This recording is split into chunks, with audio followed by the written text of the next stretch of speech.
What's up guys, my name is Andy. Now that the engine is more or less broken in, I did the oil change, everything looked good. I've got some new parts on that I want to try out. I think it's time to get the car out on the road and see how it does. Let's put some heat in the motor and get her out there.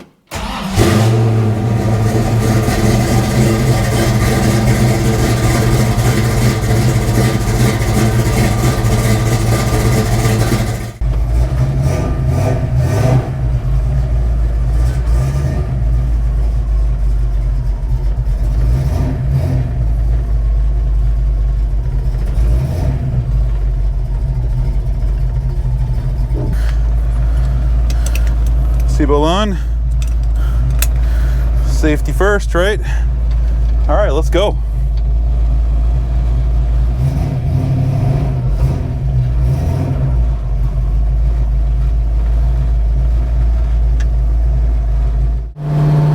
I'm not gonna lie, guys, I'm a little nervous, not because I don't trust my engine builder, but I got a lot of money into this build and I don't know yet if it's gonna do what I want it to do. I mean, this guy, my engine builder, he's been building engines for decades, so he's not gonna mess up on this one, but it's one of those things that you don't know until you know, right? And I'm just, I'm a little nervous, but I think we're gonna be all right.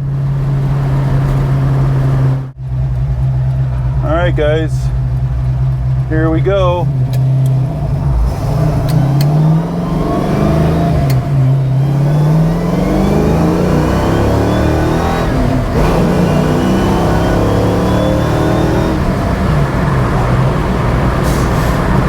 It's good. It's really good.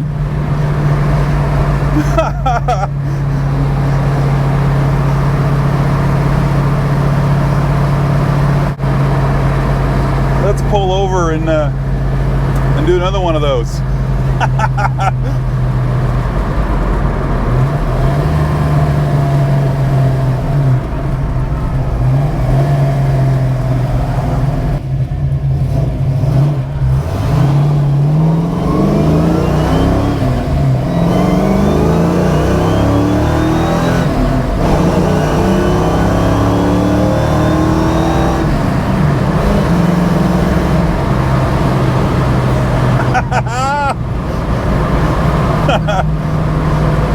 This gets up to speed real fast.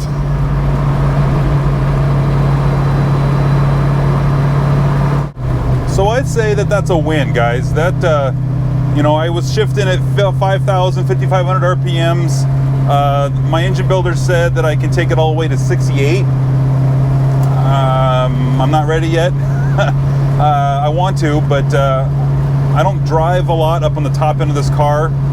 But it's nice to know that I've got that capacity if I want to get there. And I think that's another thing about this air gap manifold that I put on, that it's really going to shine above 3,500 RPM is where it really starts to be better than the Performer 289 that I had on here before. So, unfortunately, I think around town, I'm not going to really see a difference at all with this manifold. It's just going to be when you get on it. And I guess maybe that's when you really want it, right? Speaking of this manifold, a couple of you guys had commented on the on this air gap manifold that it seems that for the first 10-15 minutes until the car warms up, it doesn't run that great. And when I was letting the car warm up and I was driving and out to get out to the highway, I agree, it doesn't seem to be as, I don't know, it's not garbage, but it's not great. It seems like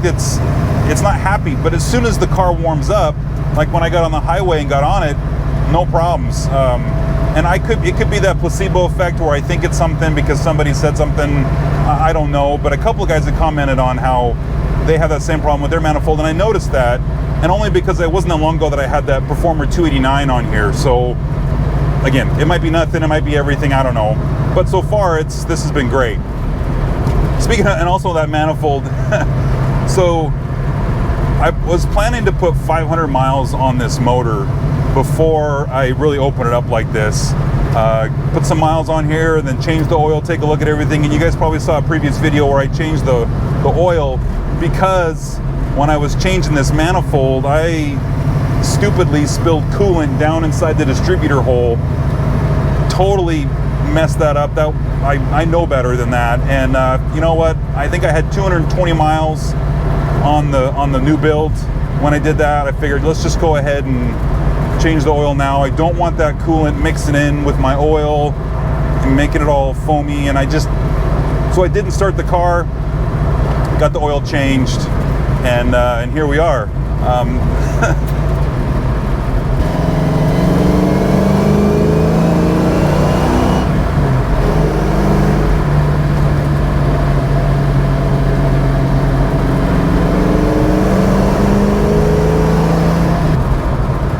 So normally I like to put a camera on the outside of the car, on the side, and I move it around when I do these driving videos because it's kind of nice. It's nice to break it up and see different angles. But when I was putting the camera out there, it turned on, and then I immediately got a little warning sign on the screen, and then it turned off. And so my other GoPro camera that I have, the battery's dead, and so unfortunately this video is going to be all just this shot of me, unfortunately, talking, and so I'll have to do better on the next video. So one of the things I still need to do is I need to dial in the brakes. Not that long ago I put that Wilwood master cylinder in, and I've got that brake bias valve for the rear. I haven't really done anything with that, and I'm waiting for it to get a little bit warmer because I've got really sticky tires on here, and when the road's cold, the tires don't, they need to be up to a little warmer temp for them to do their job. And you know, really surprisingly, good tires will do a lot more for you than just putting in new brake pads or a higher boiling point brake fluid or whatever.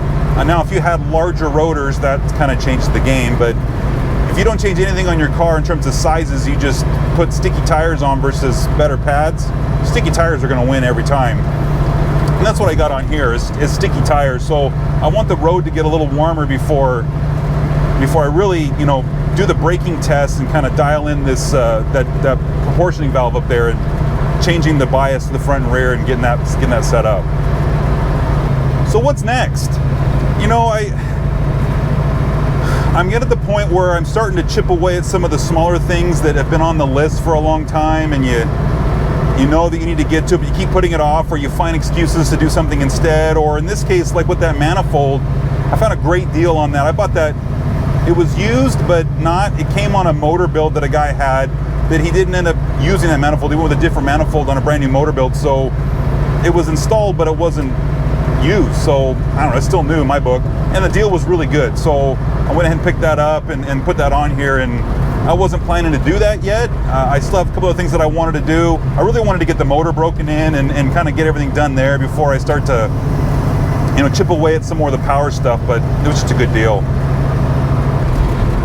We're going to turn the car around so we can get another pull.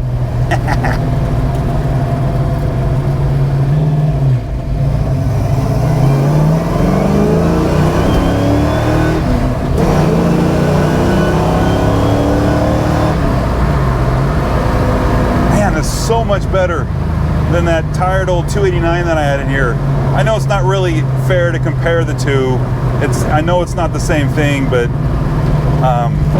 gosh, it's amazing, you know, how much more displacement this thing has, so the power makes. I got those higher compression pistons in there, got the better cam, got those freer flowing heads, all that stuff put together. Man, this thing really, really wants to go, and I love it. So I still got some ideas on what I want to do. I remember in the past I did a video on painting these seats. I still don't really care for these seats, and I've got some ideas on other seats that I want to do, but gosh, they're expensive. Once you start digging into it and you start figuring, okay, now I like this style, I don't like that style, but this style is expensive.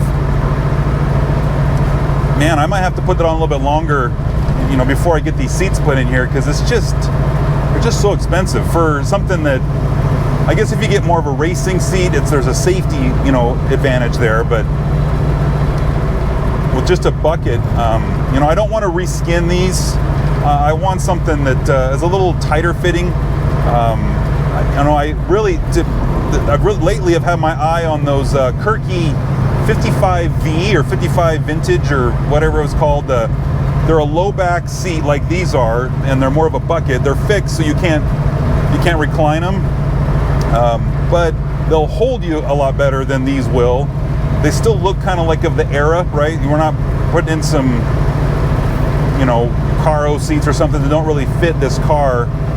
So I haven't decided yet, but if you guys have any ideas on seats, let me know what you're thinking about seats, because I want something that's comfortable, that's a little more fitting, but man, I really don't want to spend the same amount of money you can spend on wheels and tires or get seats. You know, that's a lot of money. Got a couple more upgrades underneath the engine bay that I'm looking to do pretty soon.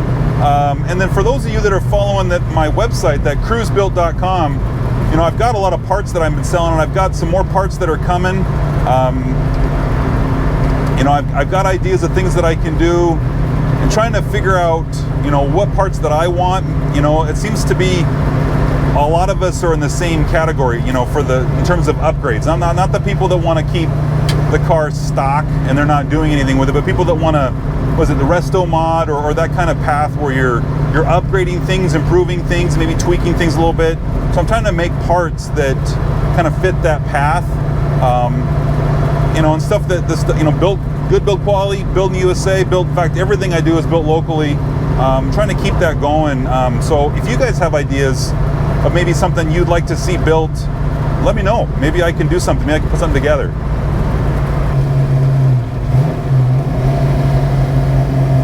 All right, how about another pull for good luck, right?